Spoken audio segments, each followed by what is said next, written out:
Hello friends, आप सभी का पीएस मैथ फिजिक्स एकेडमी पे स्वागत है। आज के लेक्चर में हम लोग class 12th mathematics NCERT chapter 7 integrals का स्टार्टिंग करेंगे, है ना। तो स्टार्टिंग में हम लोग 7.1 एक्सरसाइज करेंगे बच्चों, है ना। तो ये जो एक्सरसाइज है वो बेसिक्स ऑफ इंटीग्रेशंस पे बेस्ड एक्सरसाइज आपका है। और इस एक्सरसाइज को समझने के लिए इसमें देखो 7.1, 7.2 और 7.3 ये आपके बेसिक्स ऑफ इंटीग्रेशन से, अगर ये जितना अच्छा एक्सरसाइज आपका होगा उतना ही अच्छा आपका इंटीग्रेशन पे कंसेप्चुअल तरीके से कमांड होगा, है ना। तो ये एक्सरसाइज करने के लिए हम लोग को जरूरत क्या होगा, बेसिक इंटीग्रेशन फॉर्मूले का। तो जितना भी इंटीग्रेशन का फॉर्मूला होता है, बेसिक नहीं में जितना भी ऑल फॉर्मूला ऑफ इंटीग्रेशंस, इसका मैं इससे पहले लेक्चर बना चुका हूं बच्चों। तो अगर आप लोग नए हो तो लेक्चर देखें, उसका लिंक मैंने डिस्क्रिप्शन में दिया हुआ है। अगर आप लोग को इंटीग्रेशन की फॉर्मूला पता नहीं है तो, अगर पता है तो आप लोग बहुत अच्छे से समझ पाओगे इस एक्सरसाइज को, है ना। तो उसका लिंक मैंने डिस्क्रिप्शन सेक्शन में दिया हुआ है, all integration formula learn with tricks का, है ना। तो वो आपका प्लेलिस्ट क्लास 12th मैथ में जाओगे, उसमें भी आपको वीडियो मिल जाएगा, ठीक है कि नहीं है। इसके साथ साथ अगर चैनल सब्सक्राइब नहीं किया, सब्सक्राइब कर ले और बेल आइकन जरूर प्रेस कर ले बच्चों, जिससे न्यू वीडियो का अपडेट्स आप लोगों को मिलता रहेगा। तो चलो हम लोग 7.1 एक्सरसाइज स्टार्ट करते हैं। तो देखिए इसमें क्या करना है, इंटीग्रेशंस क्या होता है नहीं होता है, मैं बेसिक्स आप लोग को फर्स्ट जो लेक्चर बनाया था इसमें, जिसमें सारा फॉर्मूला बताया हूं, वो मैं एक्सप्लेन कर चुका हूं कि भाई जो इंटीग्रेशन से क्या है, रिवर्स प्रोसेस आपका डिफरेंशिएशन है। इसलिए हम लोग इसको एंटी डेरिवेटिव भी दूसरा नेम होता है, इंटीग्रल का क्या होता है, एंटी डेरिवेटिव भी अदर नेम्स आपका होता है दोस्तों, है ना। तो यहां देखिए आप लोग का जो फर्स्ट से 5 प्रॉब्लम है वो क्या है, आपको एंटी डेरिवेटिव इंटीग्रल फाइंड करना है by the method of inspections. तो मेथड ऑफ इंस्पेक्शंस क्या होता है कि यहां आप लोग को इंटीग्रेशन से एंटी डेरिवेटिव फाइंड करना होता है by using the concept of differentiation, है ना। तो मैं इसमें आप लोग को 1-2 क्वेश्चंस करके बताऊंगा, बहुत इजी होता है इसमें। और बाकी जो 6 क्वेश्चन से है वो डायरेक्ट आप लोग को इंटीग्रेशन का फॉर्मूला लगा के करना है, जो फॉर्मूला मैंने आप लोग को फर्स्ट लेक्चर में बताया है। तो अगर बच्चे आप लोग नहीं हुए इंटीग्रेशन में, आप लोग को बिल्कुल कुछ पता नहीं है फॉर्मूले वगैरह, तो आप लोग पूरा ये वीडियो देख लो। इसके बाद आप लोग लेक्चर फर्स्ट मेरा जरूर देख लेना, जिसमें सारा मैंने इंटीग्रेशन फॉर्मूला बहुत अच्छे से बताया है, कैसे लर्न करना, उसका ट्रिक्स भी बताया है। और उसका लिंक डिस्क्रिप्शन में भी दिया हुआ है, मैंने रिपीट कर देता हूं फिर से। और प्लेलिस्ट 12th मैथ एनसीईआरटी में भी जाकर देख सकते हो। तो चलो फर्स्ट क्वेश्चन हम लोग स्टार्ट करते हैं कि एंटी डेरिवेटिव हम लोग कैसे फाइंड करेंगे, ठीक है ना। तो क्वेश्चन अपना था sin 2x है, इसका एंटी डेरिवेटिव मतलब इंटीग्रल फाइंड करना है by using the method of inspections. तो देखो इसमें उल्टा सोचना होता है कि भाई आप ये सोचो कि sin 2x किसका डिफरेंशिएशन करने पे आएगा, तो cos 2x का आएगा, क्योंकि हम लोग पढ़ चुके हैं कि जो cos x का डिफरेंशिएशन होता है क्या होता है, माइनस sin x होता है। तो भाई माइनस या कांस्टेंट टर्म को अभी छोड़ो, सिर्फ ये सोचो कि sin 2x किसका डिफरेंशिएशन करने पे आएगा, तो cos 2x के पे आएगा। तो देखो यहाँ पे लिख दिया हमने cos 2x का differentiation with respect to x, है ना।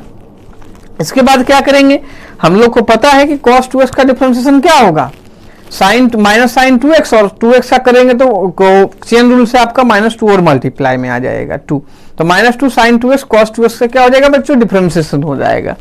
इसके बाद हम लोग क्या करते हैं कि जो एंटी डेरिवेटिव फाइंड करना है वो किसका करना है, sin 2x को करना है ना भाई। तो क्या करेंगे हम लोग, sin 2x को अकेला छोड़ेंगे, बाकी टर्म अदर साइड लाएंगे। तो देखो क्या होगा कि जो sin 2x आपका हो जाएगा वैल्यू क्या हो जाएगा, ये -2 आप नीचे ले आओ इस साइड अदर साइड, और इसके अंदर कर देंगे इसको, है ना। तो मैं ऐसे लिख सकता हूं इसको, देखो -1/2 cos 2x, है ना। ये चीज क्लियर है कि नहीं है। अब देखो क्या होता है कि अब जब मैं दोनों साइड इंटीग्रेशन करोगे, क्या करोगे, दोनों साइड आपका इंटीग्रेशन करेगा, क्योंकि हम लोग को क्या करना था, एंटी डेरिवेटिव फाइंड करना था। तो sin 2x का जो एंटी डेरिवेटिव आ गया, कितना आ गया, -1/2 cos 2x। तो यही इसका क्या हो गया, इंटीग्रेशन हो गया, है कि नहीं है। या चाहो तो ऐसे भी समझ सकते हो, तो अगर मैं इंटीग्रेशन का साइन इसमें लगा दूं और यहां भी लगा दूं dx, तो dx से dx कैंसिल होके आपका सिर्फ ये टर्म्स बचेगा, मतलब जो डिफरेंशिएशन टर्म्स है वो अपना क्या हो जाएगा, कैंसिल आउट हो जाएगा इंटीग्रेशन से, और सिर्फ ये टर्म्स आपका बचेगा, और ये इंटीग्रेशन अपने को फाइंड करना था। तो आप लोग को इसके आगे ऐसे भी लिख सकते हो, sin 2x dx कितना हो जाएगा बच्चों आपका, -1/2 cos 2x प्लस के इंटीग्रेशन कांस्टेंट, है ना। तो आप इस चीज को ऐसे भी समझ सकते हो, या इसके बाद आप लोग डायरेक्ट भी लिख सकते हो कि -1/2 cos 2x इसका इंटीग्रेशन होगा।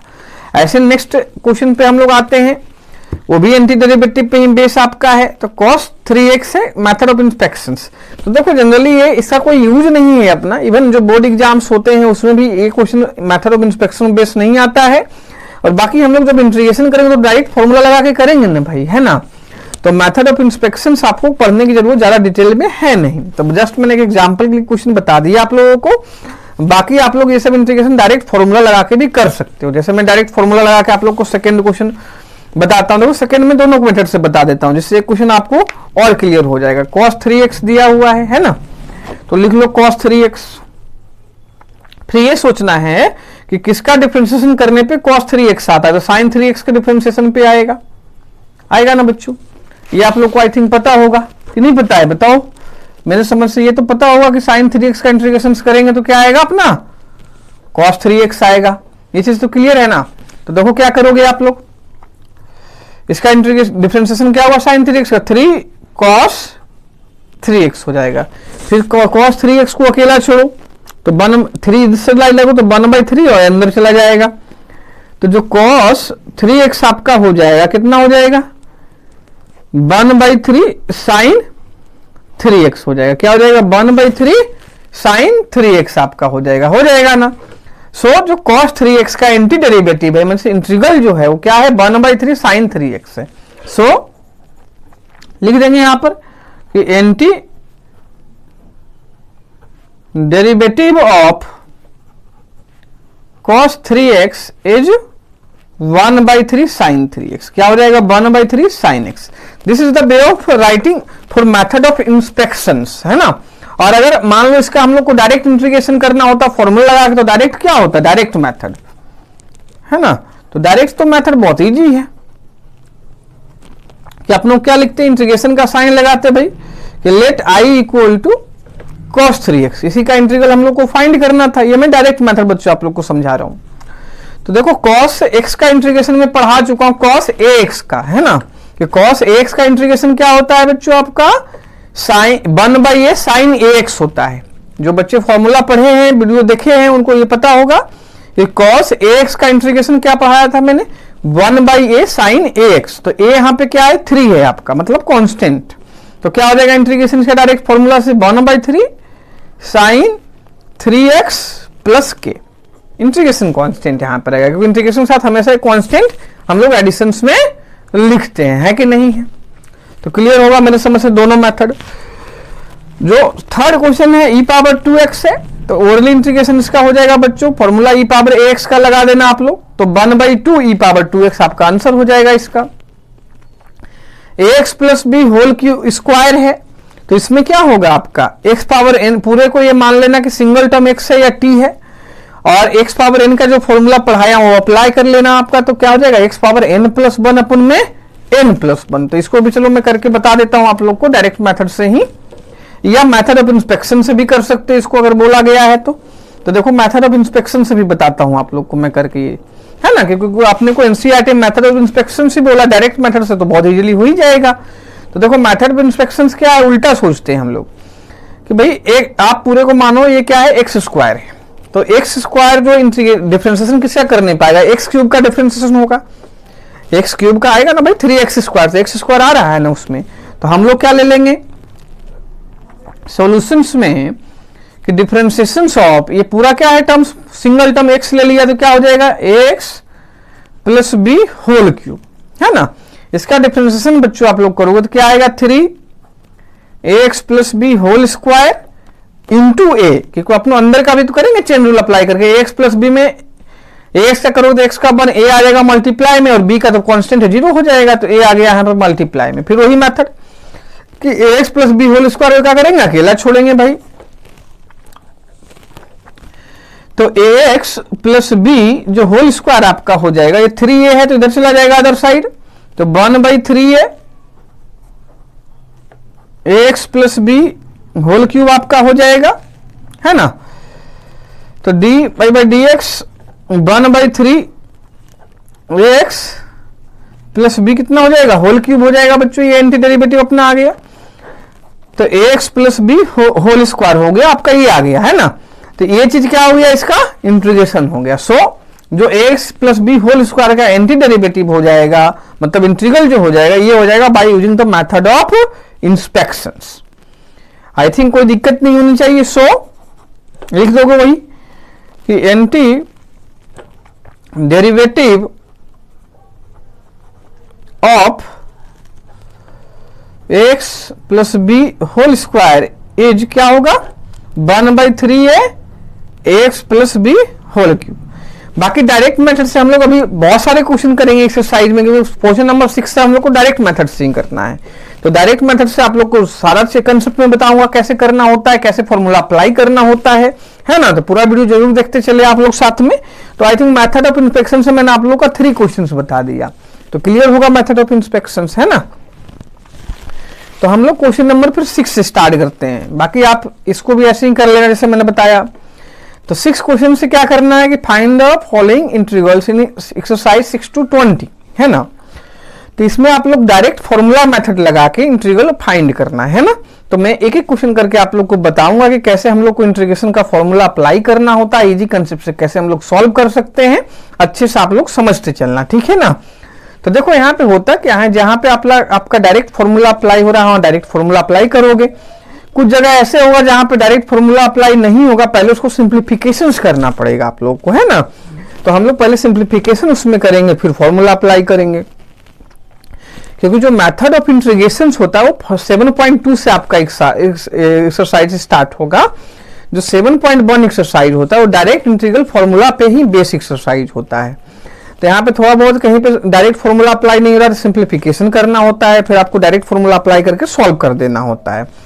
बट ये एक्सरसाइज बहुत इंपॉर्टेंट है बच्चों, 7.1 और 7.2, क्योंकि यहां से आप लोग को बेसिक पता लगेगा कि भाई बेसिक इंटीग्रेशन में कैसे राइटिंग करते हैं, कैसे फॉर्मूला अप्लाई करते हैं। तो बहुत अच्छे से आप देखना, वीडियो ध्यान से देखना पूरा, ठीक है ना। तो क्वेश्चन नंबर 6 करते हैं। अब यहां से क्या है, आप लोग को डायरेक्ट फॉर्मूला अप्लाई करके पूरा हम लोग को सॉल्व करना है, ठीक है ना। तो क्वेश्चन नंबर 6 हम लोग देखो, यहां पर क्वेश्चन नंबर 6 ये अपना था कि इंटीग्रल ये फाइंड करना। तो पहले इसको लेट आई कर लेना, let I equal to this, और इसमें जो भी फॉर्मूला अप्लाई होगा हम लोग रेस्पेक्टिव फॉर्मूला अप्लाई करेंगे और फिर सॉल्व करेंगे भाई। तो लेट कर लेना पहले आई, है ना, आई फॉर इंटीग्रल। फंक्शन मैंने दिखा दिया था, क्या था, 4 × e⁻3x + 1। अगर आपके पास एनसीईआरटी बुक है तो साथ में आप लोग क्वेश्चन देख भी सकते हो, वीडियो पे यूज करके एनसीईआरटी बुक ओपन कर लो आप लोग और बाकी देखते चलो साथ में। नहीं है तो कोई बात नहीं है, पहले पूरा वीडियो समझ लो, इसके बाद जब भी टाइम मिले आप लोग पूरा प्रैक्टिस कर लेना खुद से, है ना। तो देखो इसमें होगा क्या बच्चों कि जितने भी टर्म्स होते हैं, इसका मतलब क्या हुआ कि इस टर्म्स का हम लोग इंटीग्रेशन कर रहे हैं विद रिस्पेक्ट टू एक्स। तो जहां पर x का टर्म्स होगा उसका क्या होगा, इंटीग्रल होगा। जो फॉर्मूला फंक्शन के अकॉर्डिंग होगा वो फॉर्मूला अप्लाई करोगे। तो e⁻ax का फॉर्मूला मैंने इंटीग्रेशन का क्या पढ़ाया था, 1/a × e⁻ax होता है इंटीग्रल इसका। तो 4 हो जाएगा, a यहाँ पे आपका बच्चों 3 है तो 1/3 e⁻3x हो जाएगा इसका इंटीग्रेशन, इस टर्म्स का, क्योंकि 4 तो कांस्टेंट है तो कुछ नहीं होगा उसका।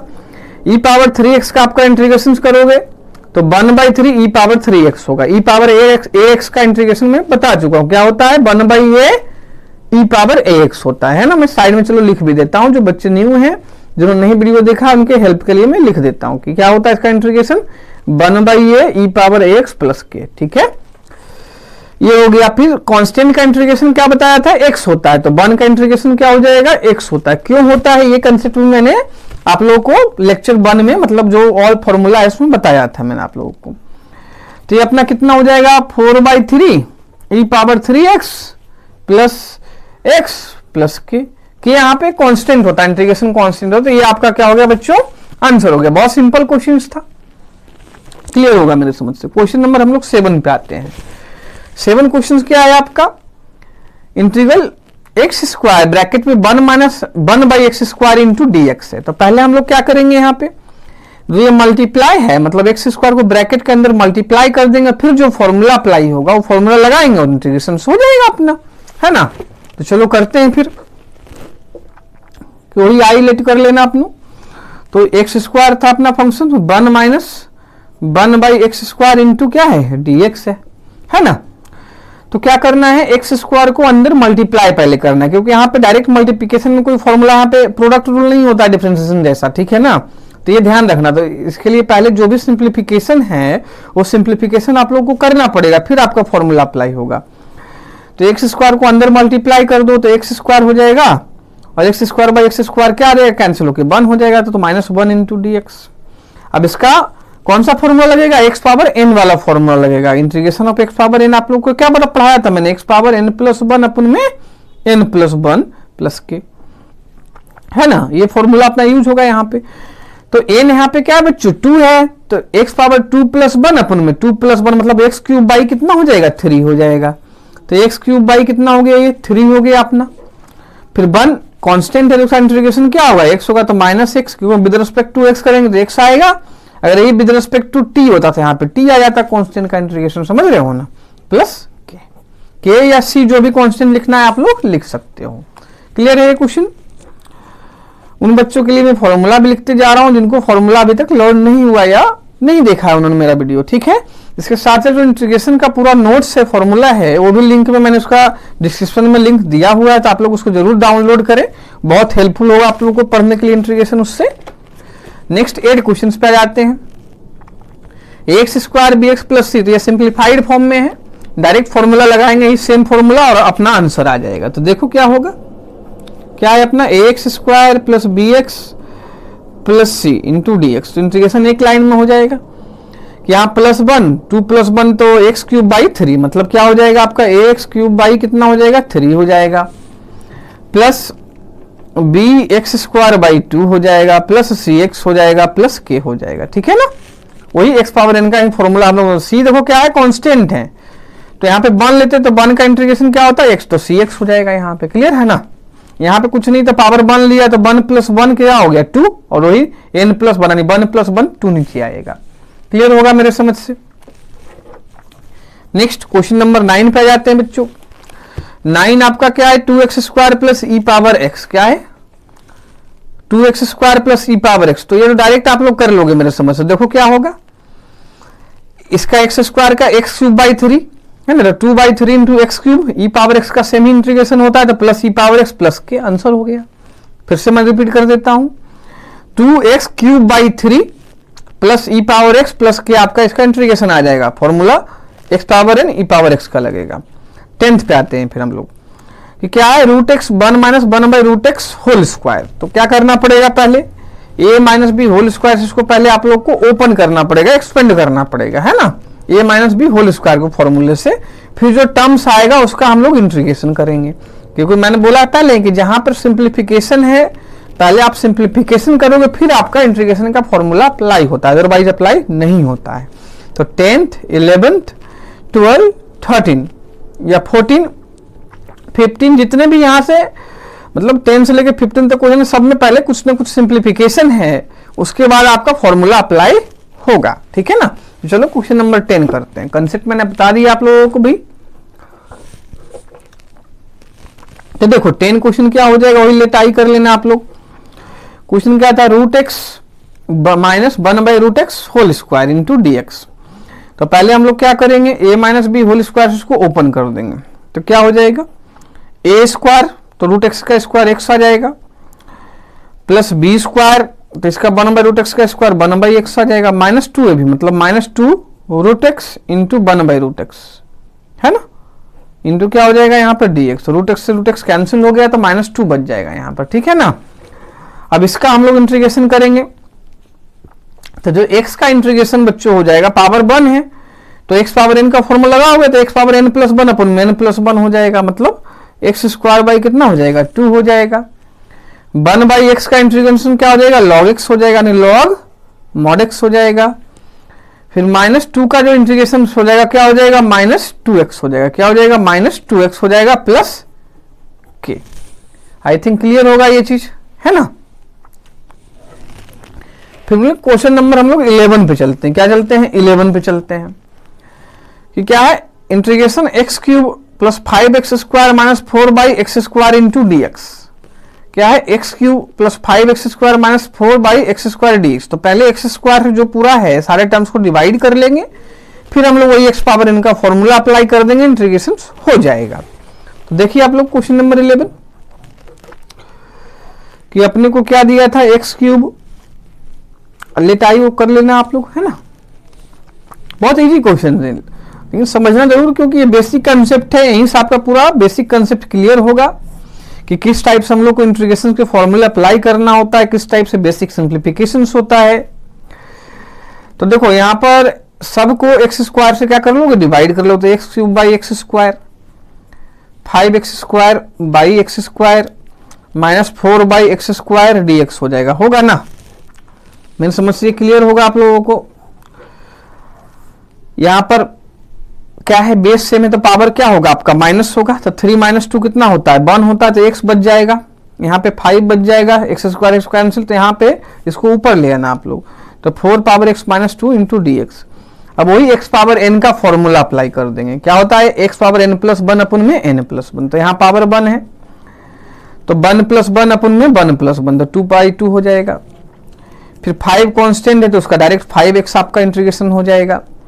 इसमें वही x n कितना है आपका बच्चों -2 है, तो क्या करोगे x पावर -2 प्लस 1 अपन में -2 प्लस 1 और प्लस के इंटीग्रेशन कांस्टेंट, तो क्या आ गया आपका, यहां से देखो आपका -1 आएगा, है ना, तो माइनस माइनस क्या हो जाएगा, डिवाइड होकर प्लस हो जाएगा आपका, तो x square by 2 plus 5x, और यहाँ माइनस माइनस क्या हो गया प्लस, और यहाँ पे पावर कितना आएगा -1, एक्स पावर -1 को क्या लिख सकते हो आप लोग 1 बाई एक्स, तो प्लस 4 बाई एक्स हो जाएगा ना, प्लस के इज आंसर।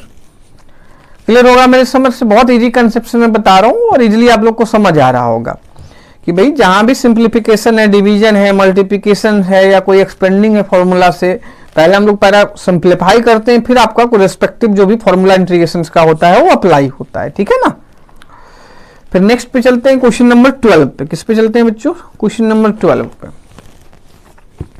तो 12 देखो क्या है, x cube 3x plus 4 by root x, तो रूट एक्स मतलब कितना पावर होता है 1/2, तो वही सबको रूट एक्स से पहले हम लोग डिवाइड कर लेंगे, क्या कर लेंगे रूट एक्स से डिवाइड कर लेंगे, है ना।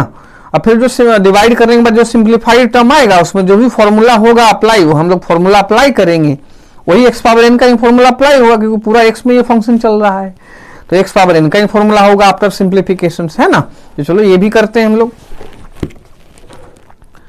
तो लेट आई कर लिया हम लोग ने भाई, है ना। फंक्शन क्या था अपना, एक्स क्यूब था पहले अपना, फिर इसके बाद क्या था आपका एक्स क्यूब है, फिर आपका 3x है प्लस 4 है, डिवाइडेड में क्या है आपका रूट एक्स है ना, इंटू dx।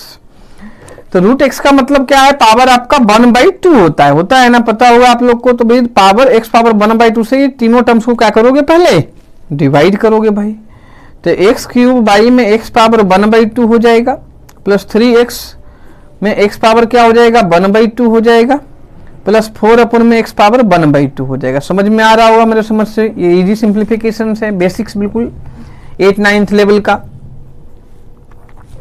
फिर देखो क्या है, बेस सेम है तो पावर क्या होता है माइनस, तो एक्स पावर क्या हो जाएगा 3 माइनस 1/2, क्या होगा 3 माइनस 1/2।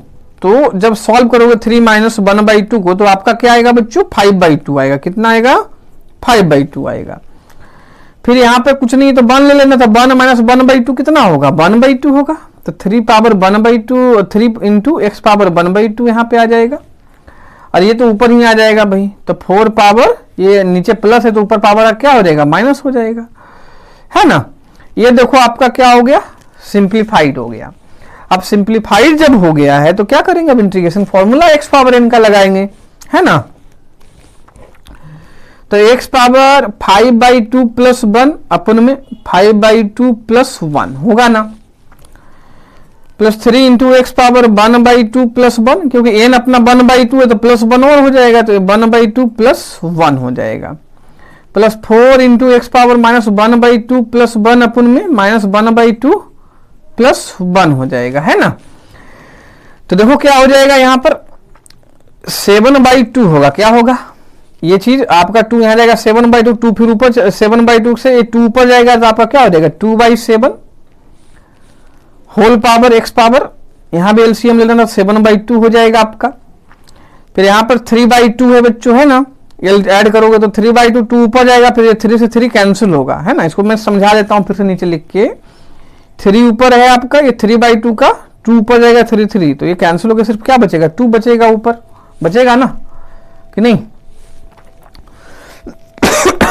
तो 2 पावर कितना हो जाएगा 1/2 प्लस 1, x पावर कितना हो जाएगा ये आपका 3/2 हो जाएगा, है ना। फिर ये -1/2 प्लस 1 है, क्या है -1/2 प्लस 1 आपका है ना। तो ये 1/2 हो जाएगा, तो 2 ऊपर जाएगा आपका, 4 पहले से ही था यहाँ पे, तो 2 × 4 कितना हो गया 8 हो गया। और यहाँ x पावर कितना हो जाएगा 1/2 प्लस में हो जाएगा, तो इसको आप लोग √x लिख सकते हो प्लस k लिख सकते हो। सिंपल सिंप्लीफिकेशन था, अच्छे से आप लोग देख लो बच्चों। दोस्तों पूरा समझ में आना चाहिए, है ना, ये कोई भी डाउट्स नहीं रहना चाहिए मन में। इजी सिंप्लीफिकेशन था, मैंने फॉर्मूला अप्लाई करके भी आप लोग को बता दिया, जिससे कोई भी स्टेप में प्रॉब्लम्स क्रिएट नहीं हो समझने में। आई थिंक क्वेश्चन नंबर 12 आप लोग का क्लियर होगा। मैं हम लोग फिर नेक्स्ट क्वेश्चन पे चलते हैं। क्वेश्चन नंबर 13 में आप लोग को बताता हूं, ठीक है ना, कि क्या होगा। तो क्वेश्चन नंबर 13 पे आ जाते हैं हम लोग। तो क्वेश्चन नंबर देखिए 13 आपका क्या था, अच्छा क्वेश्चन है, इसमें जो बोर्ड पर्पस ले लिया इंपॉर्टेंट क्वेश्चन है, मैं आप लोग को बता देता हूं। ये क्वेश्चन नंबर 13 इंपॉर्टेंट क्वेश्चन है बोर्ड एग्जाम्स के लिए। इसके बाद क्वेश्चन नंबर 18, 19, 20 ये तीनों क्वेश्चन बोर्ड एग्जाम्स में मोस्ट इंपॉर्टेंट क्वेश्चन है 1-2 मार्क्स में। और बाकी एक क्वेश्चन नंबर 22 ये भी मोस्ट इंपॉर्टेंट क्वेश्चन आपका है बोर्ड एग्जाम्स के लिए। तो ये 4 क्वेश्चन यहाँ पे बोर्ड एग्जाम्स के लिए इंपॉर्टेंट क्वेश्चन है आपके। बाकी कुछ बेसिक जो भी क्वेश्चन पूछना हो 1-2 मार्क्स में आपके जरूर आ सकते हैं, कोई भी क्वेश्चन उसमें आ सकता है ना। तो क्वेश्चन नंबर 13 करते हैं, इंपॉर्टेंट क्वेश्चन है 13। आप लोग चाहो तो इस पे स्टार लगा सकते हो। तो लेट वही कर लेंगे हम लोग, क्या आई कर लेंगे बच्चों। फिर तो आई अपने को जो दिया है पहले वो लिख लेता हूं मैं। x³ है -x² है।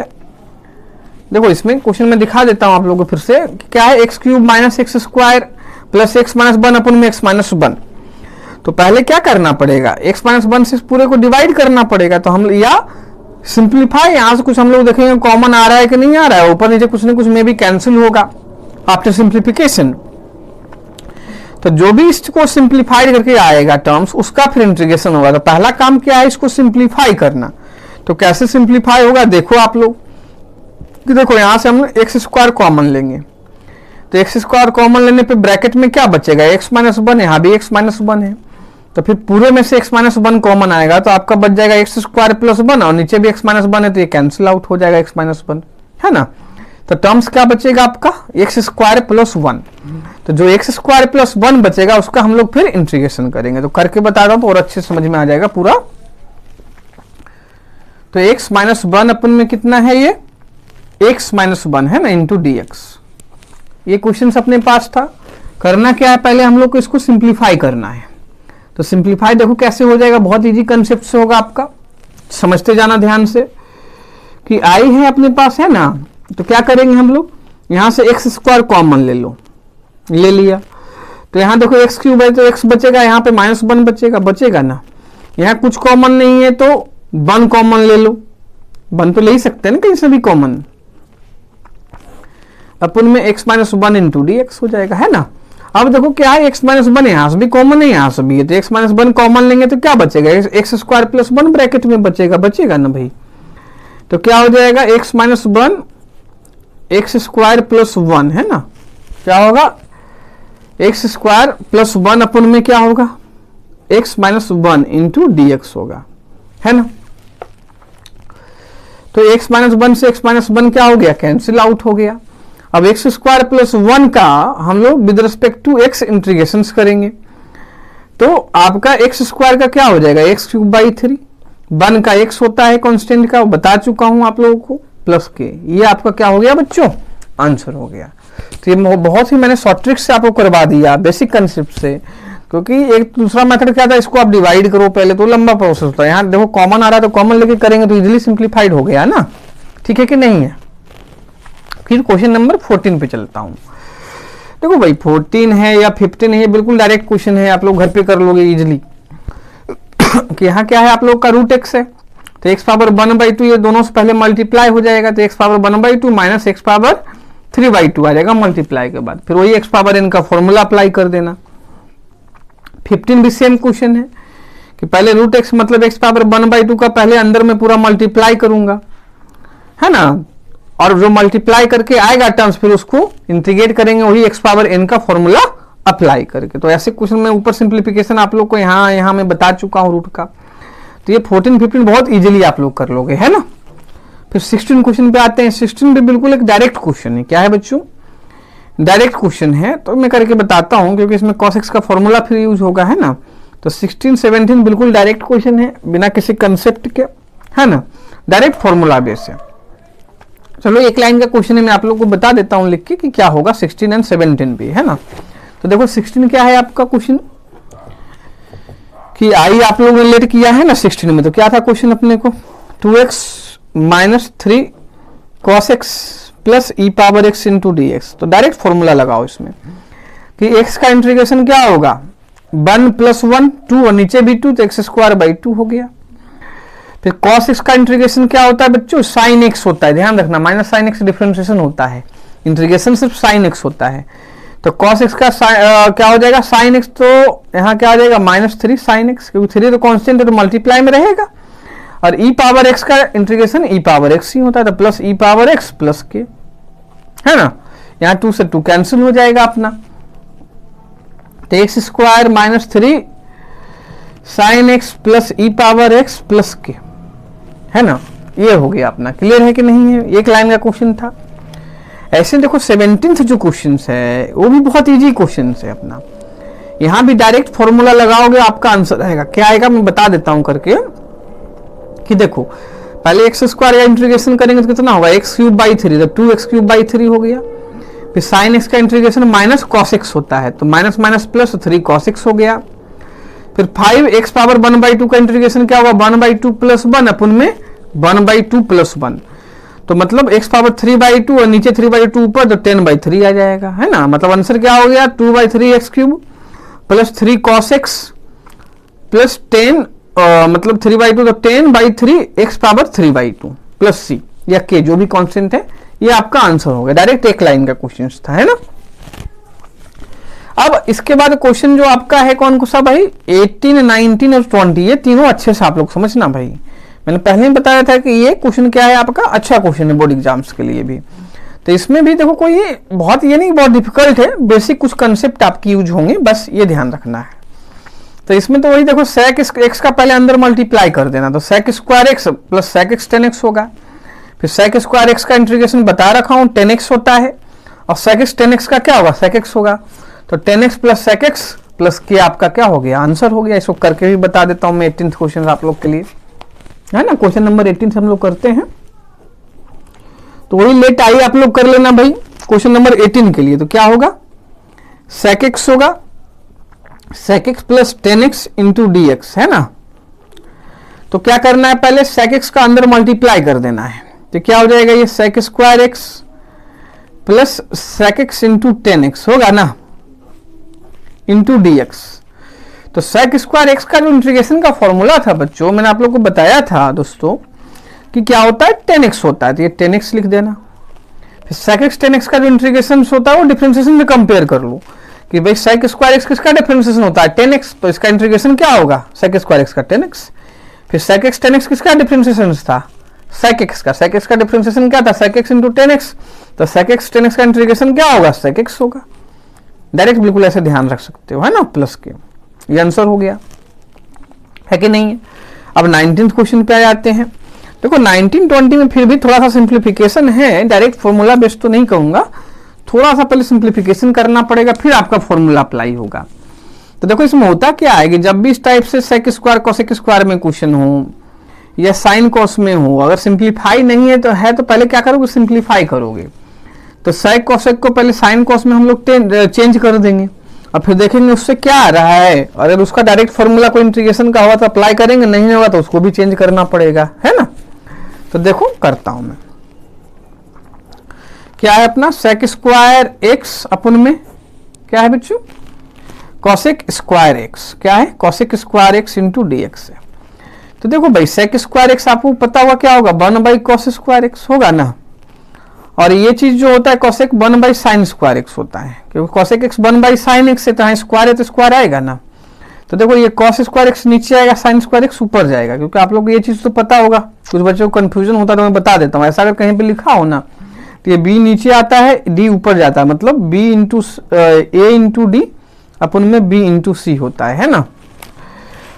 तो अगर मैं ऐसा कर लेता हूं कि आपका sin स्क्वायर एक्स ऊपर चल जाता है, cos स्क्वायर एक्स क्या आ जाता है, नीचे आ जाता है, तो क्या होगा sin स्क्वायर एक्स अपन में cos square x into d x.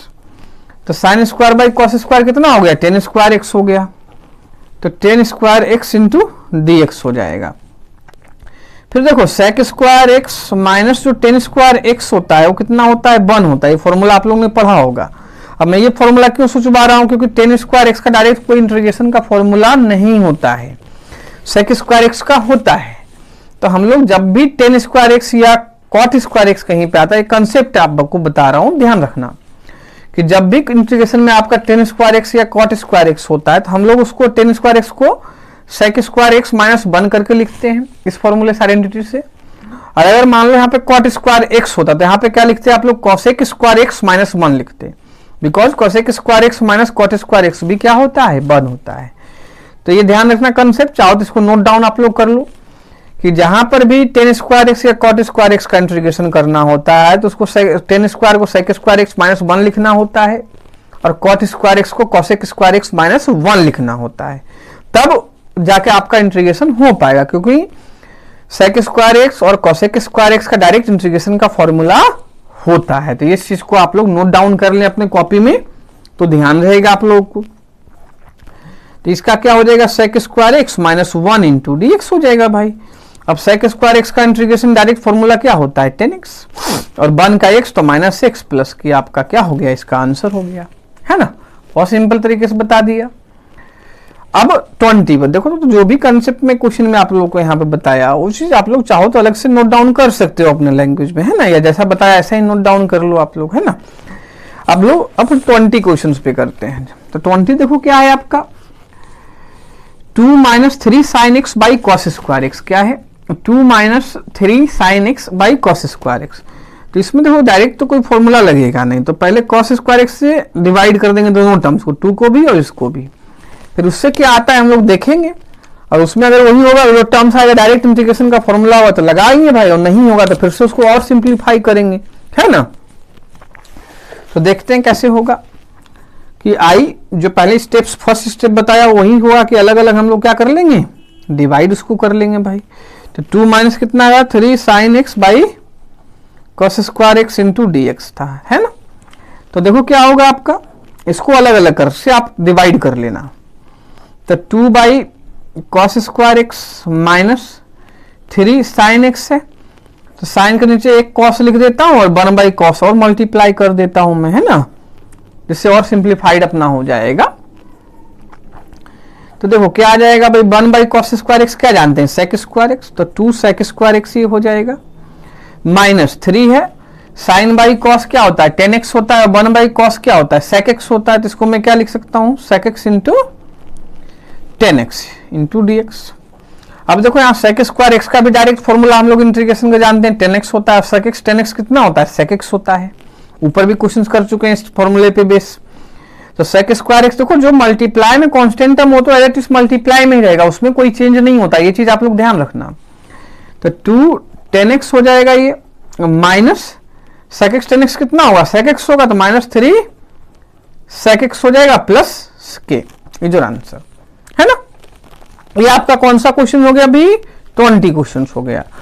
इसके बाद हम लोग के 2 क्वेश्चन और बचते हैं, 21st एंड 22nd। ये इसके क्या एमसीक्यूज हैं।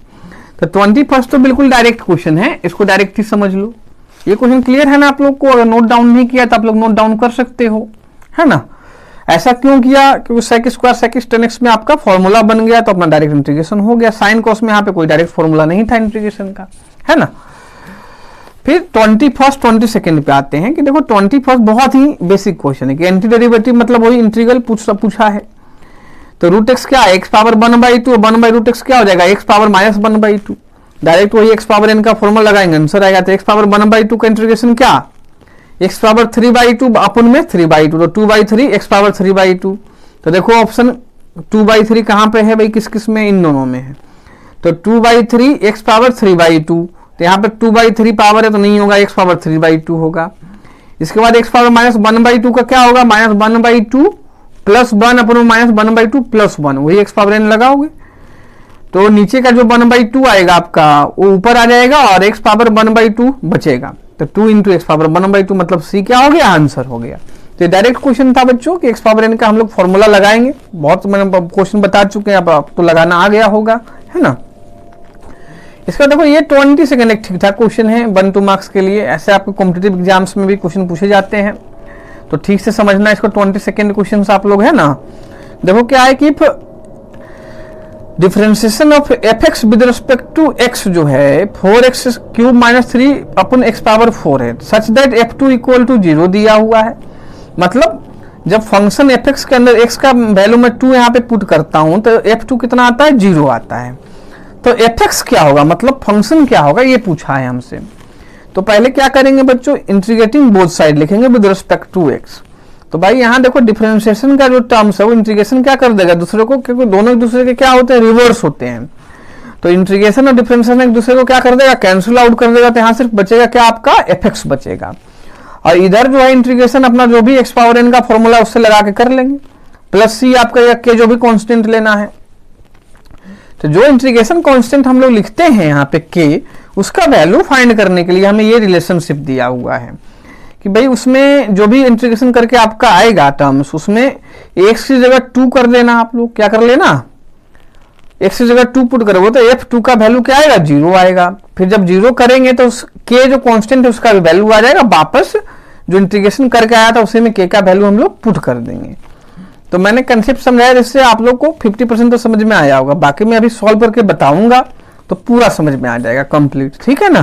तो देखो जो भी क्वेश्चन है बिना समझाए हुए मैं नहीं बताता हूँ, पहले एक तो एक डायरेक्ट स्टेप में कर देता, लेकिन पहले मैंने क्या एक बेसिक कंसेप्ट हर क्वेश्चन में देता हूँ, फिर स्टेप करने में आप लोगों को पहले से एक माइंड में थ्योरी बन जाएगी, नहीं ऐसे करना है तो भाई समझना भी बहुत ईजी हो जाएगा, आप लोग स्टेप खुद भी सोच सकते हो, है ना। तो लास्ट क्वेश्चन एक्सरसाइज का है 22, तो हम लोग करते हैं 22 क्वेश्चंस भी। तो देखो 22 क्वेश्चंस आपको क्या दिया था, राइट डाउन कर देता हूं मैं कि d/d fx इक्वल टू जो था 4x³ है -3/x पावर 4 है ना। और एक रिलेशनशिप दिया था कि f2 क्या है आपका, 0 है, ये अपनों को दिया हुआ था, है ना। तो क्या लिखोगे, integrating both side with respect to x, क्या कर देंगे, integrating both side with respect to x कर देंगे पहले, है ना। तो क्या हो जाएगा बच्चों, देखो ये fx है इंटू dx हो जाएगा। बाकी इसको थोड़ा सा इसको ऊपर ले आना आप लोग, जिससे हम लोग डायरेक्ट फॉर्मूला अप्लाई कर पाएंगे, ठीक है ना। अब देखो क्या है भाई, यहाँ पर तो मैंने बोला इंटीग्रेशन डिफरेंशिएशन कैंसिल कर देगा, दोनों एक दूसरे के रिवर्स प्रोसेस, तो यहाँ सिर्फ बचेगा आपका क्या, fx बचेगा, है ना। ये d से d कैंसिल करता है, dx से dx कैंसिल होता है, तो fx बच गया आपका। यहाँ x पावर n का फॉर्मूला लग जाएगा बच्चों, तो देखो क्या होगा, 4 × x पावर 3 + 1, तो 4/4 -3 हो गया। x पावर यहाँ पर -4 + 1 करना, -4 + 1 तो कितना होगा, -3, नीचे भी -4 + 1 आएगा तो -3 प्लस k। तो जो fx अपना फंक्शन आ गया बच्चों, क्या आ गया देखो ध्यान से समझना, ये 4 से 4 कैंसिल, 3 से 3 माइनस प्लस हो जाएगा। तो x पावर 4 आ गया, कितना आ गया हमारा, x पावर 4 माइनस क्या है, प्लस, और ये x पावर -3 तो 1/x पावर 3 लिख सकते हो इसको, प्लस k। इसके बाद देखो क्या दिया था, अब इसका यूज होगा कि f2 क्या दिया था हम लोग को, 0, मतलब जब x का वैल्यू 2 है तो उसका वैल्यू कितना है, 0 है। तो लिखेंगे एट x = 2 जो f2 है वो कितना है, 0 है, गिवन है, गिवन ये है आपको, है ना। तो देखो क्या हो जाएगा, यहाँ पे अपन 2 सब्स्टिट्यूट कर देंगे बोथ साइड, तो देखो क्या होगा, जो f2 आपका होगा वो कितना होगा, 2/4 प्लस 1/2/3 प्लस कितना हो जाएगा, k हो जाएगा आपका, होगा ना। तो f2 अपना क्या हो जाएगा, 2/4 कितना है, 16 है, ये कितना हो जाएगा 1/8 हो जाएगा प्लस के हो जाएगा। तो F2 का वैल्यू क्या आया है अपना, 0 दिया हुआ है ना, तो 0 यहाँ पे पुट कर दो भाई। इसका देखो एलसीएम लोगे तो 16 8 जा क्या होता है 128 होता है, पता होगा मेरे समझ से। और 128 प्लस 1 कितना होगा भाई 129/8 होगा ना प्लस के। तो के का वैल्यू कितना आ गया अपना -129/8 के का वैल्यू आया ना ये चीज। अब जो के का वैल्यू आया है वापस जो हम लोग को एफएक्स मिला था उसमें पुट कर देंगे। इसको इक्वेशन फर्स्ट ले लेना आप लोग, तो लिखेंगे पुटिंग वैल्यू ऑफ के इन इक्वेशन फर्स्ट, है ना। तो देखो ऊपर एफएक्स जो फंक्शन अपना था वो क्या आ गया x⁴, बाकी देखो सेम रहेगा, सिर्फ के का जो वैल्यू आया है वो पुट कर देंगे। तो x⁴ प्लस 1/x³ हो जाएगा माइनस 129 कितना हो जाएगा 8 हो जाएगा, यही आया है ना 129/8। तो fx क्या आ गया x⁴ प्लस 1/x³ माइनस 129/8, जो कि हम लोग को फाइंड करना था, fx फाइंड करना था क्वेश्चन में। तो देखो fx आ गया। अब देख लेते हैं कौन सा ऑप्शन है, x⁴ प्लस 1/x³ माइनस 129/8। तो ये आपका कौन सा ऑप्शन है बच्चों, पहला ऑप्शन से। तो ए इसका आंसर हो गया, क्या हो गया ए। इससे पहले जो था ऊपर वाला वो किसका सी आंसर उसका था, है ना। क्लियर है कि नहीं है। तो ये पूरा 7 पॉइंट, ये क्वेश्चन चाहो तो आप लोग एक बार फिर से देख लो, मैं पूरा स्टेप्स दिखा देता हूं फिर से कि हम लोग ने पहले इंटीग्रेटिंग बोथ साइड किया, इसके बाद एफएक्स मिला, फिर के का वैल्यू फाइंड करने के लिए ये कंडीशन हमें क्वेश्चंस में दिया हुआ था। तो मैंने x2 f2 तो x की जगह यहाँ पे 2 पुट कर दिया हम लोग ने, है ना। x की जगह 2 पुट किया, फिर f2 0 दिया था तो यहाँ पे 0 पुट कर दिया भाई। तो k का वैल्यू आ गया, k का वैल्यू वापस हम लोग इक्वेशन फर्स्ट में पुट कर दिए। तो k का जो fx फंक्शन से वो अपना आ गया, है ना। तो आई थिंक ये पूरा समझ में आया होगा आपको इंटीग्रेशन का एक्सरसाइज, और बहुत ही इंपॉर्टेंट 7.1 और 7.2। अगर ये दो एक्सरसाइज आप लोग को अच्छे से समझ में आ जाता है तो बाकी जो एक्सरसाइज आपके 7.4 है या 5 वो भाई इंटीग्रेशन वो टाइप पे बेस है भाई, फॉर्मेट पे बेस है कि इस फॉर्मेट में ये कंसेप्ट लगाना है, इस फॉर्मेट में ये लगाना है, तो वो पढ़ना ज्यादा इजी होगा एज कंपेयर टू दिस। जो 7.1 से 7.3 एक्सरसाइज है वो बेसिक ऑफ इंटीग्रेशन है, तो जो बेसिक्स होता है उसमें थोड़ा सा माइंड आपको यूज करना पड़ेगा। बाकी जो 7.4 से वो फॉर्मेट बेस्ड इंटीग्रेशन है कि भाई इस फॉर्मेट में आपका टर्म्स है तो ये कंसेप्ट लगाना है, इस फॉर्मेट में तो ये, तो उससे आपको एक जैसे क्वेश्चन सिमिलरिटी ऑफ क्वेश्चंस हो जाता है, ठीक है ना। तो ये वीडियो आप लोग को पसंद आया होगा तो जरूर लाइक करें वीडियो को, है ना। और चैनल अभी तक भी सब्सक्राइब नहीं किया तो चैनल जरूर सब्सक्राइब कर लें और बेल आइकन प्रेस कर लें, जिससे आप लोग को जितने भी न्यू वीडियो मैं अपलोड करता रहूंगा आप लोग को उसका अपडेट्स नोटिफिकेशन सबसे पहले मिलता रहेगा, है ना। इसके साथ जितने भी आपके फ्रेंड्स हैं 12th क्लास या 10th 11th क्लास में, उनको ज्यादा से ज्यादा वीडियो शेयर करें इस चैनल को, और इस वीडियो को भी 12th क्लास में जो फ्रेंड्स हैं जिससे उनको भी सीखने का मौका मिले इंटीग्रेशन, है ना। नहीं है बच्चों, तो thank you for watching the video दोस्तों। तो फिर नेक्स्ट क्लास में हम लोग मिलते हैं नेक्स्ट लेक्चर में। थैंक्स।